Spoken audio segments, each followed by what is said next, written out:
Very good morning to all of you. You are most welcome in this class of plus one accountancy subject. Today we will discuss what is the meaning of rectification of errors, the objectives of rectifications of errors and types of errors. इस video के बाद आप ये जान पाएंगे कि rectification of errors का क्या अर्थ होता है, इसके क्या उद्देश्य हैं और एरर्स त्रुटियां जो हैं वो मुख्यतः कितनी तरह की होती हैं। जैसे कि हमने पहले भी डिस्कस किया है कि लेखांकन एक ऐसी प्रक्रिया होती है जिसमें व्यावसायिक लेन देनों को लेखा पुस्तकों जैसे रोजनामचा या सहायक बहियों में लिखा जाता है।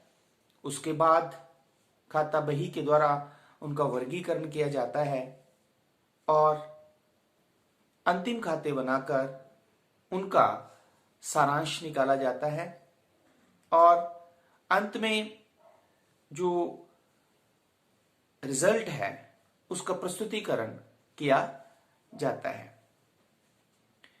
लेखांकन प्रोसेस में सबसे पहले लेन देन को रोजनामचा या प्रारंभिक लेखे की वहियां जो होती हैं उसमें लिखा जाता है और खाता बही में वर्गीकरण के बाद खातों की शुद्धता की जांच करने के लिए तलपट बनाया जाता है। तलपट बनाने पर किसी भी व्यवसाय को यह पता चल जाता है कि उसके द्वारा जो लेखे बनाए गए हैं या जो लेन देनों को लेखा पुस्तकों में लिखा गया है वो सही लिखे गए हैं या नहीं। लेकिन फिर भी बहुत सी त्रुटियां ऐसी होती हैं जो तलपट बनाने पर भी पता नहीं चलती हैं। इन त्रुटियों का पता लगाना और इनका सुधार करना जो है वो बहुत आवश्यक होता है। इसलिए व्यवसाय में जो कोई भी त्रुटि हो जाती है उसका सुधार करने के लिए जो प्रविष्टि की जाती है उसे सुधारात्मक प्रविष्टि रेक्टिफाइंग एरर्स कहते हैं। किसी भी व्यवसाय में ऐसी कोई भी प्रविष्टि जो उसकी गलती या त्रुटि के सुधार के लिए की जाती है उसे हम रेक्टिफिकेशन ऑफ एरर्स कहते हैं। अब ये रेक्टिफिकेशन ऑफ एरर्स जो होता है वो किसी व्यवसाय में क्यों आवश्यक है, क्या इसके ऑब्जेक्टिव्स हैं। तो फर्स्ट ऑब्जेक्टिव है इसका to know the true and fair profit and loss. प्रत्येक व्यवसाय का मुख्य उद्देश्य जो है वो सही शुद्ध लाभ या हानि ज्ञात करना होता है, लेकिन त्रुटियों के होने से जो है वो शुद्ध लाभ या सही लाभ या हानि का पता नहीं लगाया जा सकता। इसलिए इन त्रुटियों का सुधार करना जो है वो बहुत आवश्यक होता है। Secondly, to know the true and fair financial position. वर्ष के अंत में प्रत्येक व्यवसाय द्वारा स्थिति विवरण बनाया जाता है जिसकी सहायता से उसकी वित्तीय स्थिति का पता लगाया जाता है। बिना त्रुटि के सही वित्तीय स्थिति का पता चलता है। इसलिए यदि किसी भी व्यवसाय में कोई त्रुटि हुई है तो उसका सुधार जो है वो सही आर्थिक स्थिति या वित्तीय स्थिति मालूम करने के लिए बहुत आवश्यक है। द थर्ड ऑब्जेक्टिव है to maintain the reliability of accounting process. Accounting process द्वारा लेन देनों को लेखा पुस्तकों में लिखना, वर्गीकरण करना, अंतिम खाते बनाकर वित्तीय स्थिति या शुद्ध लाभ हानि का पता लगाना और उसके परिणामों का प्रस्तुतिकरण करना जो है ये प्रक्रिया तभी रिलायबल विश्वसनीय होती है यदि उसमें कोई भी त्रुटि नहीं है। त्रुटि के होने से इनकी जो विश्वसनीयता है वो कम हो जाती है। इसलिए व्यवसाय में त्रुटियों का सुधार रेक्टिफिकेशन ऑफ एरर्स करना जो है वो बहुत आवश्यक है। Now we will discuss the types of errors. Mainly 4 तरह की त्रुटियां होती हैं, जिनके अंतर्गत एरर्स ऑफ ओमिशन, भूल चूक की अशुद्धि, एरर्स ऑफ कमीशन, लेखे संबंधी अशुद्धि, एरर्स ऑफ प्रिंसिपल, सैद्धांतिक अशुद्धियां या errors of principles, then the fourth is compensating errors या क्षति पूर्ति अशुद्धियां। अब one by one we will discuss all these errors. The first one is errors of omission, भूल चूक की अशुद्धि या भूल संबंधी अशुद्धियां। ऐसी अशुद्धियां जो किसी भी लेन देन को लेखा पुस्तकों में लिखने से भूल जाने पर होती हैं। कोई भी लेन देन यदि लेखा पुस्तकों में नहीं लिखा है, यह अशुद्धि या तो किसी भी लेन देन को रोजनामचा में ना लिखने से हो सकती है, या खाता बही में उसकी खतौनी ना करने से हो सकती है। तो ऐसी कोई भी अशुद्धि जो किसी भी लेन देन को लेखा पुस्तकों में न लिखने से संबंधित होती है, उसे हम भूल संबंधी अशुद्धि कहते हैं। जैसे for example, we will take example, Ram को 500 रुपए का माल बेचा लेकिन उसका लेखा करना भूल गए। Good sold to Ram for ₹500 not recorded in the books. Ram को 500 रुपए का माल बेचा लेकिन इस लेन देन को लेखा पुस्तकों में लिखा ही नहीं। कहने का तात्पर्य है कि इस लेन देन को हमने प्रारंभिक लेखे की पुस्तक रोजनामचा में लिखा ही नहीं है।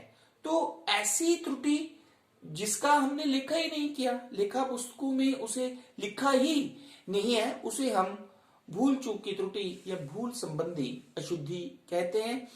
और यह एक ऐसी अशुद्धि होती है जिसका तलपट पर कोई प्रभाव नहीं पड़ता है। मतलब इस अशुद्धि के होने के बावजूद भी तलपट जो है उसके दोनों पक्षों का योग जो है वो बराबर रहता है, अर्थात उससे इस त्रुटि का पता नहीं चलता है। Second type of the error is errors of commission, लेखे संबंधी अशुद्धि।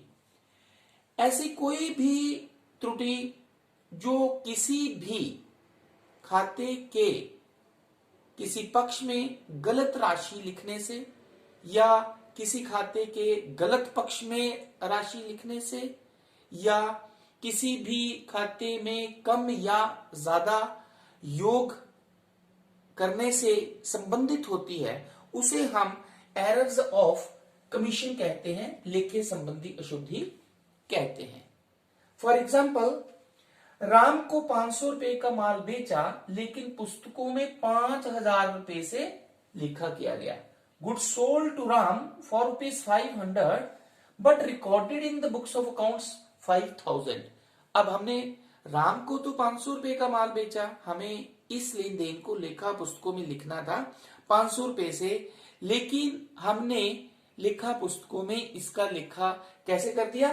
5000 रुपए से। मतलब क्या हुआ कि हमने गलत अमाउंट लिख दिया। तो कोई भी ऐसी त्रुटि जो कि गलत राशि, कम या ज्यादा राशि लिखने से होती है, या उस अकाउंट का कम योग लगाने से होती है, ज्यादा योग लगाने से होती है, या किसी खाते के सही पक्ष में गलत राशि लिखने से होती है, या किसी खाते के गलत पक्ष में राशि लिखने से संबंधित होती है, तो ऐसी त्रुटि को हम जो है वो लेखे संबंधी त्रुटि या एरर ऑफ कमीशन कहते हैं। यह ऐसी त्रुटि होती है जिसका तलपट के मिलान पर प्रभाव पड़ता भी है और नहीं भी पड़ता है।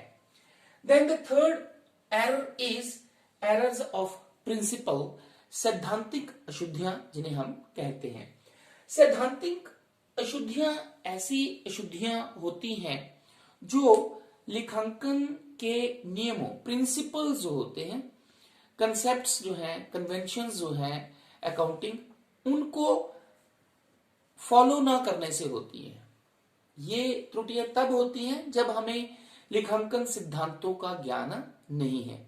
जब हम किसी भी लेन देन को लेखा पुस्तकों में लिखते हैं और हमें लेखांकन के सिद्धांतों का पता नहीं है, नियमों का पता नहीं है कि किस खाते को डेबिट करना है, किस खाते को क्रेडिट करना है, तब जो हम त्रुटि करते हैं उसे हम जो है वो सैद्धांतिक त्रुटि कहते हैं, सैद्धांतिक अशुद्धियां कहते हैं।